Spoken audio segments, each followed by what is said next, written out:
आज चाहिँ म बिहानदेखि बेलुकासम्म घुमिरहेको थिएँ कहाँ जाने के गर्ने भनेर। अनि त्यसपछि चाहिँ मैले प्लान बनाएँ आज घुम्न जानुपर्छ भनेर। अनि त्यसपछि हामी चाहिँ विधान सौदा भन्ने ठाउँमा घुम्ने भन्ने प्लान गऱ्यौँ होइन। अनि त्यसपछि हामी विधान सौदातिर लाग्यौँ।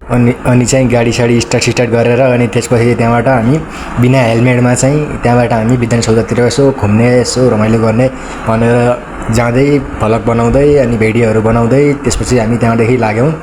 अनि त्यसपछि बिस्तारै अगाडि चाहिँ मामा थियो होइन। हामीले सर्टकट हान्नुपर्ने थियो जसरी हुन्छ। अझ जे भयो भने हामीलाई चाहिँ 2000 रुपियाँ चाहिँ फाइन हानेको छ पुलिसले होइन। बिना हेलमेटमा गएको छ नि त, त्यही भएर। त्यसपछि विधान सौदा नि पुग्यो गाइज। अनि विधान सौदा गएर अनि चाहिँ फर्स्टमा चाहिँ मैले लिएर हेलमेट नछोडेर एउटा भिडियो च्वाक क्वालिटीको भिडियो चाहिँ मैले बनाएँ होइन।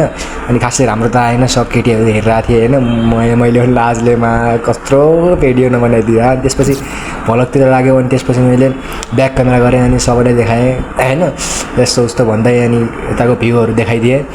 अनि जे होस् नेपालीहरू चाहिँ लास्टै आउने रहेछ नि त यता चाहिँ होइन।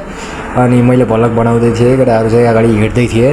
अनि 1-2 भन्दै चाहिँ धेरै साथीहरूको चाहिँ भेट भयो त्यसमा होइन। अनि धेरै साथीहरूको भेट भयो। अनि त्यसपछि चाहिँ हामीले अगाडि बढ्दै भिडियोहरू बनाउँदै होइन अब गइरहेको थियौँ। अनि त्यसपछि गइसकेपछि अनि हामीहरूले अहिले चाहिँ घामले चाहिँ केही बराबर नदेखिने कि त्यही 5 बजे 4:30 बजेको कुरा हो होइन। मैले देखाउन खोजेको माथिको, तर घामको कारणले गर्दाखेरि चाहिँ राम्रो देखेन होइन। मेरो अर्को मोबाइल पनि थियो हातमा, तर मैले त्यसले गरेन कि नर्मल मोबाइलले गरेँ होइन। अनि त्यसपछि चाहिँ हामी अगाडि बढ्दै भिडियोहरू बनाउँदै गऱ्यौँ। अनि त्यसपछि चाहिँ 1-2 साथीहरू पनि त्यहाँनिर भेटियो होइन। अनि त्यसमा परिचय पनि गऱ्यौँ हामीले। तर मान्छेहरू चाहिँ हेरेकै थियो होइन। मैले चाहिँ क्यामेरा लगाएको थिएँ नि त माथि हेलमेटमा, अब सब हेरिरहेको थिएँ होइन। अनि त्यसपछि चाहिँ भइसकेपछि अनि हामी चाहिँ अगाडिनिर पुग्यौँ। अनि एउटा फोटोवालालाई क्यामेरावालालाई छोप्यौँ होइन। अनि के कसो भन्दाखेरिमा त्यसले भन्यो कि 100 रुपियाँ पर फोटो भनिदियो होइन। तर फोटो चाहिँ अब प्रिन्ट निकाल्ने रहेछ, मोबाइलमा चाहिँ नहाल्ने रहेछ। अनि त्यसपछि चाहिँ हामी अगाडि बढ्दै अनि चाहिँ मैले सब गोर्खालीहरूलाई देखाएँ होइन। धेरै जतिसम्म आउने चाहिँ नेपालीहरू त्यता चाहिँ होइन। अब पुलिसहरू पनि आएको थियो त्यता होइन। तर भन्दै थियो मलाई भिडियो नबना भनेर, मैले बनाइदिएँ। पुलिसहरू पनि आइरहेको थियो होइन। अनि त्यसपछि हामी चाहिँ अगाडि पुग्दै गर्दाखेरि धेरै अगाडि गयौँ हामी। अनि त्यसपछि भिडियोहरू पनि बनायौँ। भिडियोहरू बनाइसकेपछि केटीहरू चाहिँ एकदम आँखा तडेर चाहिँ हेरिरहेको थिएँ। अब खै के हो थाहा भएन। मैले चाहिँ नर्मल भिडियो बनाएको थिएँ, सबजना हेरिदिरहेको अब मैले सोचेँ कि यार हान्न आउने सोचिरहेको थिएँ। ठिक छ भनेर मैले भिडियो बनाएँ।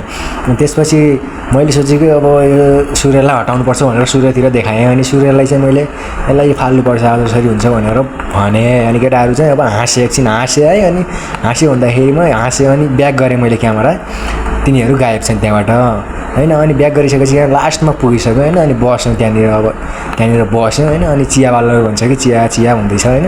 अनि मैले सोधेँ चिया खान्छस् कि भनेर सोधेँ, यसले खाँदैन भन्यो होइन। अनि अर्कोलाई सोधेँ, यसले खाँदैन, यसलाई सोधेँ खाँदैन भन्यो होइन। अनि मैले चियावालालाई सोधेँ कति भन्यो, 20 रुपियाँ भन्यो। अनि मैले पनि खाएन। अनि लास्टमा चाहिँ 2-4 जना साथीहरू भेटियो होइन। अनि तिनीहरूसँग यस्तो उस्तो गफगाफ गऱ्यौँ होइन, परिचय गऱ्यौँ। अनि त्यसपछि सबले यस्तो उस्तो भन्दै अनि त्यसपछि गिटार पनि ल्याएर रहेछ होइन। अनि गिटारमा पनि मैले फटाफटमा हानिहालेँ 2-4वटा फोटाहरू होइन। केटाहरूले चाहिँ सान दियो, सबले एकछिन सान दिइसकेपछि अनि मैले अनि ठिक छ केटाहरू यस्तो उस्तो भनेँ होइन। अनि त्यसपछि चाहिँ मैले अनि केटाहरूले मोबाइल सोबाइल भयो यताउति ल्याएर रहेछ अनि सेफ्टीमा। अनि त्यसपछि चाहिँ म चाहिँ अनि ल ओके केटा हो भन्दै यस्तो उस्तो गर्दै अनि म पनि त्यहाँबाट अब ठिक